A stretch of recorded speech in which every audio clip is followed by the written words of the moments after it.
فرد اشتیاق کا ناول وہ ایک ایسا شجر ہو کس نمبر 6۔ ایسے لگا جیسے بہت سے لوگ چل رہے ہوں۔ اس نے خوفزدہ ہو کر مڑ کر دیکھا تو دنگ رہ گئی۔ وہ 4 حبشی نما انسان تھے، شاید افریقی تھے۔ ان کے لمبے مضبوط جسم بتا رہے تھے کوئی شکاری ہیں۔ وہ اس کی طرف بڑھے، وہ اپنی جگہ سے کھڑی ہو گئی۔ ان میں سے ایک کے ہاتھ میں لالٹین تھی، چاروں کے چہرے پر شیطانی مسکراہٹ تھی۔ وہ جیسے اپنی جگہ سے جانے لگی، ایک نے تیزی سے اس کی طرف بڑھا۔ اس کے جسم سے جیسے جان ہی نکل گئی۔ اس کے وہم و گمان میں بھی نہیں تھا کہ جیسے وہ ایک قدم آگے جا سکتی، نہ اسے آواز دے سکتی۔ وہ پتہ نہیں کون سی زبان میں کیا بولا اور اسے اپنی طرف گھسیٹا۔ اس نے پوری قوت سے خود کو چھڑوانا چاہا مگر بے صوت۔ پتہ نہیں کہاں سے اس میں اتنی طاقت آئی، بلند آواز میں چیخنے لگی، ہارون ہارون بچاؤ! ساتھ ہی اس سے خود کو چھڑا رہی تھی۔ وہ جو پانی لے کر واپس آ رہا تھا، اس کی آواز پر کین وہیں پھینک کر بھاگتا ہوا اوپر چڑھا۔ جو رستہ اس نے 5 منٹ میں طے کیا، وہ چند سیکنڈ میں عبور کر کے اوپر آیا تو یہاں کا منظر دیکھ کر اس کا خون کھول اٹھا۔ تیز قدموں سے وہ آگے بڑھا۔ حبشی نے آئلہ کو چھوڑ دیا، یوں جیسے کہ میں تم سے بعد میں بات کرتا ہوں، پہلے اس سے نپٹ لیں۔ اس کی ایک دم چھوڑنے سے وہ زمین پر گر پڑی۔ فوراً اٹھ کر دیکھا ہارون سامنے کھڑا تھا۔ وہ بھاگ کر اس کے پاس آ گئی، اس کے پیچھے کھڑی ہو کر چھپ گئی۔ چاروں سے ہاتھ کے اشارے دے رہے تھے کہ ہمت ہے تو مقابلہ کرو۔ آئلہ کو اس نے دور ہٹایا اتنے زور سے جھٹکے سے کہ جیسے اس کے حواس جاگ اٹھے۔ اسے لگا وہ ابھی اس کے حوالے کر کے ہاتھ جھاڑ کر چلا جائے گا۔ اسے آخر کیا ضرورت ہے؟ نہ یہ کوئی فلمی ہیرو ہے کہ 10 گنڈوں کو جہنم واصل کر دے گا۔ وہ ان میں سے کسی پر بھی نظر ڈالے اندھا دھند بھاگنے لگی۔ اس کے کان اس وقت کچھ نہیں سن رہے تھے۔ اسے نہیں پتا تھا وہ لوگ آپس میں کیا باتیں کر رہے ہیں۔ اسے بس خود کو بچانا تھا ہر قیمت پر۔ 2-3 مرتبہ ٹھوکر کھا کر گری مگر پرواہ نہیں کی۔ بھاگتے پتہ نہیں کتنی دور نکل آئی۔ زخمی بھی ہوئی، پاؤں شل ہو گئے تھے، سانس پھول رہی تھی۔ وہ ایک اونچے ٹیلے کے پیچھے چھپ گئی اور بڑی شدتوں کے ساتھ اپنے رب کو پکارنے لگی، یا اللہ، عزت سے بڑھ کر کوئی چیز نہیں، ان درندوں سے مجھے بچا لے۔ وہ سانس تک روک کے بیٹھی تھی۔ پھر اس نے 2-4 انسانی چیخ کی آواز سنی، ساتھ ہی فائر کی بھی۔ کیا وہ مجھے چھوڑ کر نہیں گیا؟ کیا میرے سے بچانے کے لیے رک گیا؟ اس نے ایک لمحے سوچا، پھر مایوسی میں گر گئی۔ اگر وہ رک بھی گیا ہوا تو ہار گیا ہوگا، وہ تو زیادہ لوگ تھے۔ اسے پھر چیخوں کی آواز سنائی دی۔ اس کے بعد گہرا سکوت چھا گیا۔ اسے لگ رہا تھا اس ویرانے میں اس کے سوا کوئی نہیں۔ کتنی عجیب بات ہے، کچھ دیر پہلے وہ اس ویرانے سے ڈر رہی تھی اور بھی بالکل ڈر نہیں لگ رہا تھا۔ پھر اس نے اپنے پاس قدموں کی آواز سنی تو پتہ چلا امتحان ابھی ختم نہیں ہوا۔ نہیں، میں اس کھائی سے کود کر جان دے دوں گی مگر یہ رسوائی برداشت نہیں کر سکتی۔ وہ اسے یہ سوچ کر اٹھی اور آنے والے کو دیکھے بنا بھاگ کر آگے بڑھ جانا چاہتی تھی مگر ہارون نے اسے بازو سے پکڑ کر روک لیا۔ اسے سنبھلنے کا موقع دیے بغیر زور سے اس کے منہ پر تھپڑ مارا۔ جب میں نے منع کیا تھا تو گاڑی سے کیوں اتری؟ بولو۔ وہ جیسے بالکل آؤٹ آف کنٹرول ہو رہا تھا۔ تمہاری سمجھ میں کوئی بات نہیں آتی، اس لیے تمہارے ساتھ رات کا سفر کرنے سے ڈر رہا تھا مگر تمہیں نہ اپنی پرواہ نہ کسی اور کی۔ اسے اتنے شدید غصے میں پہلے نہیں دیکھا تھا۔ وہ بالکل نڈھال ہو چکی تھی۔ وہ بے اختیار آگے بڑھی، اس کے کندھے پر سر رکھ کر پھوٹ پھوٹ رونے لگی تو وہ چپ سا ہو گیا۔ اس نے نہ تسلی دی، نہ رونے سے روکا، نہ خود سے الگ کیا۔ وہ خاموش کھڑا رہا۔ وہ نہ جانے کتنی دیر روتی رہی۔ اسے سسکیاں بند ہوئیں تب بھی وہ چپ کھڑا رہا۔ پھر آئلہ نے تھوڑا سا ہٹ کر اسے دیکھا۔ ہارون نے ہاتھ پکڑ کر تیز قدموں سے واپس اسی راستے پر جانے لگا۔ اس کے وجود کا سارا بوجھ جیسے اس نے اٹھایا ہوا تھا وہ ساتھ کھسٹ رہی تھی۔ پتھر میں اڑا دوپٹہ اس نے جھک کر اٹھایا۔ اسے سر جھکا کر اس سے دوپٹہ لے کر لپیٹ لیا۔ کچھ آگے بڑھے تو چاروں وہ زخمی پڑے تھے۔ ایک کرا رہا تھا، باقی 3 شاید بے ہوش تھے۔ ان پر نظر ڈال کے آگے بڑھ گئے۔ جیپ کا دروازہ کھولا اور اسے اندر دھکیلا۔ وہ آنسو پیتی بیٹھ گئی۔ جب جیپ سٹارٹ ہونے پر آئی تو اس نے اپنا سر اٹھایا۔ وہ پہلے سے بھی زیادہ تیز رفتاری سے چلا رہا تھا۔ اچانک اس کی نظر ہارون کے بازوؤں پر پڑی جو خون میں بھیگی ہوئی تھی۔ وہ جھجک کر بولی، آپ کا بازو زخمی ہو گیا ہے، اس پر کچھ باندھ لیں۔ اس نے اس کی ایک نہیں سنی، اسے رفتار سے چلاتا رہا۔ وہ اس کے بازو پر ہاتھ رکھ کر بولی، آپ کا خون نکل رہا ہے، گاڑی روک کر مرہم پٹی کر لیں۔ اس نے ہاتھ چھٹکا ہوا پھنکارا، تم مجھ سے کوئی بات مت کرو، تمہارا احسان ہوگا۔ وہ اس رد عمل سے چپ ہو کر بیٹھ گئی مگر نظریں اس کے بازو پر تھیں۔ اسے پتہ تھا یہاں پڑے بیگ میں سامان کے ساتھ فرسٹ ایڈ باکس بھی تھا۔ وہ تیزی سے جھکی اور فرسٹ ایڈ باکس نکال لیا۔ وہ اس کی تمام کارروائی سے لا تعلق تھا۔ باکس سے کارٹن نکال کے اس نے اپنا ہاتھ ہارون کے ہاتھ پر رکھ دیا۔ وہ ایک جھٹکے سے جیپ روک کر بولا، اب تم نے مجھ سے بات کی یا میرے قریب آئی تو میں تمہیں قتل کر دوں گا۔ وہ جواب میں رونے لگی، میرے ہاتھ سے نہیں تو خود کر لیں، اتنا خون نکل رہا ہے۔ اس نے ڈر سے باکس اس کی گود میں رکھ دیا۔ وہ غصے سے اٹھا کر بینڈیج کرنے لگا۔ وہ آنسو بہاتی رہی، اس کی طرف دیکھتی رہی۔ پٹی باندھ کر اس نے پھر سے جیپ اسٹارٹ کر دی، بغیر کسی تکلیف کا اظہار کیے پہلے کی طرح گاڑی چلا رہا تھا۔ آئلہ نے 2-4 بار سر اٹھا کر دیکھا، مگر وہ شاید اس وقت اس کی شکل بھی نہیں دیکھنا چاہتا تھا۔ اس کو جب بات کی ہمت نہ ہوئی تو گردن جھکا کر بیٹھ گئی۔ کافی دیر اس نے سر گھما کے دیکھا تو وہ سر جھکائے چپ بیٹھی تھی اور چہرہ آنسوؤں سے بھیگا ہوا تھا۔ بائیں گال پر اب تک اس کی انگلیوں کے نشان موجود تھے۔ ہاتھوں اور چہرے پر خراشیں پڑی تھیں جن سے خون رسنا بند ہو گیا تھا۔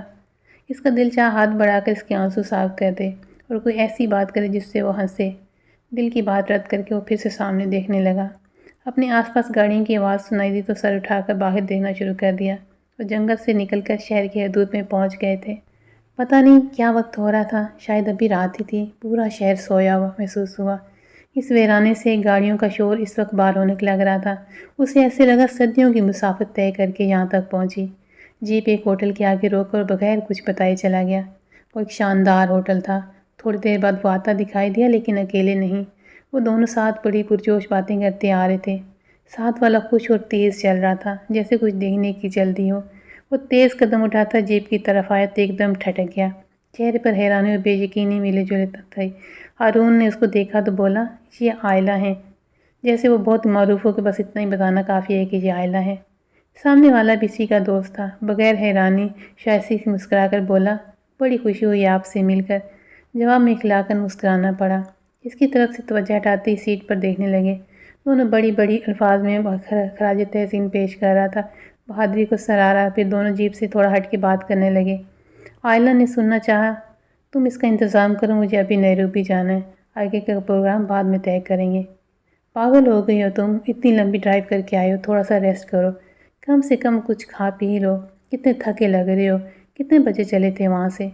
وہ شاید اس سے بہت محبت کرتا تھا، بالکل ماؤں کی طرح سے فکر کر رہا تھا اور پوچھ رہا تھا۔ اس کی بات پر وہ مسکرا کر بولا، کھانے پینے کو بالکل ٹائم نہیں ہے، مجھے جلد نیروبی پہنچنا ہے۔ ویسے 11 بجے چلے تھے ہم وہاں سے۔ ہم کے الفاظ اس نے بے ساختہ اسے دیکھ کر بولا، بہت دیر نہیں لگی پہنچنے میں؟ کس طرف سے آئے ہو؟ وہ اس کے لیے فکر مند ہو رہا تھا۔ بس جیپ راستے میں خراب ہو گئی تھی، وہاں دیر لگی۔ وہ بہت لاپرواہ انداز میں بولا، خیر جو بھی ہو میں تمہیں ایسے نہیں جانے دوں گا، وہ بھی کہیں بھاگا نہیں جا رہا، کچھ کھا پی لو، آرام سے جانا۔ وہ بے بس نظروں سے بولا، پیٹر دیر ہو جائے گی۔ میری بلا سے دیر ہوتی تو ہو، اندر چلو۔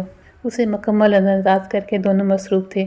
وہ اس کے مجبور کرنے پر وہاں رکنے پر رضامند ہو گیا۔ ہارون آئلہ کے پاس آ کر بولا، آؤ اندر، جبکہ اس کا دوست وہیں کھڑا رہا۔ وہ بنا چون چرا کے جیپ سے نکل آئی۔ ان دونوں کے ساتھ زخمی پاؤں، الجھی لیٹیں، وہ خواہ مخواہ بالوں پر ہاتھ پھیر کر سنوارنے کی کوشش کرنے لگی۔ وہ دونوں مسلسل شکار اور جنگل کی باتیں کر رہے تھے۔ وہ خاموشی سے اپنے ساتھ والے شخص کے جوتوں پر نظریں جمائی تھی، جو بظاہر اس سے لاتعلق نظر آ رہا تھا۔ اس کے آہستہ قدم دیکھ کر سست رفتار ہو گیا۔ اس کا دوست بھی اس کی وجہ سے سست چلنے لگا۔ لفٹ میں آ کر دونوں خاموش ہو گئے تھے۔ اسے ایسے لگا اس کا دوست گہری نگاہ سے اس کو دیکھ رہا ہے۔ اس نے سر اٹھا کر دیکھا تو وہ ہارون سے مخاطب تھا۔ ایک بہت عمدہ کمرے میں داخل ہو کر پیٹر سے بولا، تم دونوں بیٹھو، میں ان دونوں کو بلا کر لاتا ہوں۔ وہ ہنسا۔ باہر نکلنے لگا تو ہارون بولا، بھائی عبداللہ کو جگانا مت، کسی مردے کو اٹھانے سے مترادف ہے، یہ نہ ہو کہ ہم یہیں بیٹھے رہیں۔ وہ اچھے موڈ میں تھا۔ بیٹھ جاؤ۔ اس کی آواز پر آئلہ نے اس کی طرف دیکھا، وہ اسے ہی دیکھ رہا تھا۔ وہ خاموشی سے صوفے پر ٹک گئی تو وہ ایک نظر اس پر ڈال کر کھڑا ہو گیا۔ کپڑے نکال کر باتھ روم میں گھس گیا۔ اس وقت پیٹر اندر آیا۔ اس کو اکیلا دیکھ کر پوچھا، ہارون کہاں ہیں؟ وہ شاید نہا رہے ہیں، اس نے مختصر جواب دیا۔ آپ بھی فریش ہو جائیں، ابھی آپ کو باقی دوستوں سے ملوانا ہے۔ ہمارے 4 دوستوں کا گروپ ہے، میں اور ہارون بچپن کے دوست ہیں۔ عبداللہ اور مائیکل سے شکار کے دوران دوستی ہوئی۔ دوستی بھی عجیب ہے، سال نہیں ملتے مگر سب الگ الگ دیسوں کے باسی۔ سال کے ان دنوں میں ہم ملتے ہیں اور شکار کھیلتے ہیں، باقی سال فون پر رابطہ رہتا ہے۔ وہ بہت شائستہ انداز میں باتیں کر رہا تھا۔ اتنے میں ہارون سر رگڑتا باہر آیا اور پیٹر سے بولا، اب اگر روک ہی لیا تو جلدی سے کھانے پینے کا انتظام کرو، بہت بھوک لگی ہے۔ وہ ہنسا اور کھڑا ہو گیا اور بولا، بڑا احسان کیا ہے مجھ پر، ایک تو تمہاری محبت میں بول رہا تھا، اتنی تمہاری سلامتی کی دعائیں کی۔ جواب میں وہ بھی ہنسنے لگا۔ آئلہ خاموشی سے ان میں آپس کا پیار دیکھ رہی تھی۔ وہ باہر نکل گیا۔ ہارون ڈریسنگ ٹیبل کے آگے کھڑا ہو کر بال بنانے لگا۔ میرا خیال ہے آپ بھی منہ ہاتھ دھو لیجیے، شیشے سے اسے دیکھتا وہ بولا، تو اسے بھی اپنا بیتکی حلیے کا خیال آیا۔ خاموشی سے اٹھ کر باتھ روم کی طرف بڑھی۔ وہ جو بڑی بے تکلفی سے باتیں کرتی ہے، جب عجیب سی جھجک محسوس ہو رہی تھی۔ اتنے بڑے شیشے میں نہ جانے کتنے دنوں بعد خود کو دیکھ کر پہچان نہیں پائی۔ وہ جو ہر وقت تیار رہنے والی اس وقت عجیب مخلوق لگ رہی تھی۔ خوب اچھے سے چہرے کو دھویا اصلی حالت میں لانے کے لیے، وہیں پڑے برش سے 15 منٹ بنانے کی بال سے کوشش کی، اور پھر اس سے 15 منٹ بعد اسے لگا کیا وہ کچھ ٹھیک لگ رہی ہے، تو اس نے سکون کا سانس لیا۔ اس کے دوستوں سے بھوت بن کر ملنے کا کوئی شوق نہیں تھا۔ اتنے بڑے صاف ستھرے نہانے والے ٹب کو دیکھ کر اس کو نہانے کا دل کر رہا تھا۔ اس خواہش کو دبا کر باہر نکلی تو ہارون آنکھیں بند کیے بیڈ پر لیٹا تھا۔ وہ خاموشی سے دوبارہ صوفے پر بیٹھ گئی۔ اس کی آمد سے بے نیاز وہ وہیں پڑا رہا۔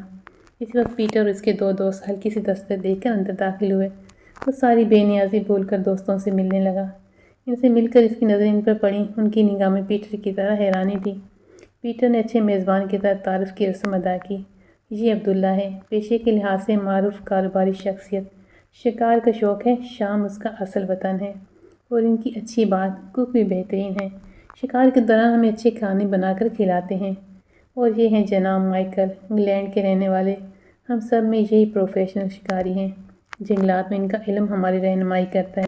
ہارون اس کے تعارفی پروگرام سے تعلق بیڈ پر بیٹھ گیا، جبکہ باقی افراد ابھی تک کھڑے تھے۔ اسی وقت کھانا آ گیا اور ٹیبل پر کھانا سجا دیا گیا۔ وہ تینوں سامنے صوفے پر بیٹھ گئے۔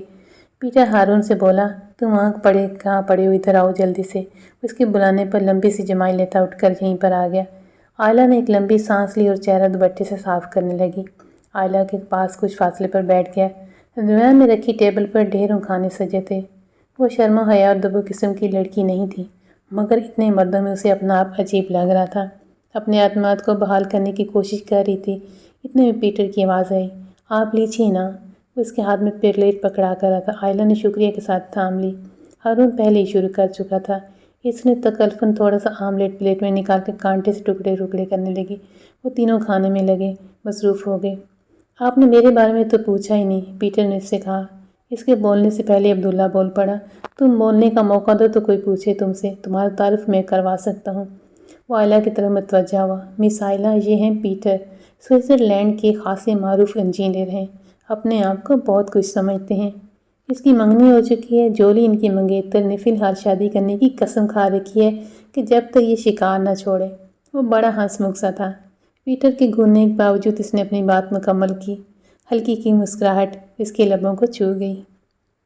تو یہ تھی آج کی کس، انشاءاللہ جلد کس نئی آپ کے ساتھ شیئر کریں گے۔ سبسکرائب نہیں کیا تو پلیز چینل کو سبسکرائب کر لیجئے، ویڈیو کو لائک اور شیئر کر دیں تو زیادہ اچھا رہے گا۔ اللہ حافظ۔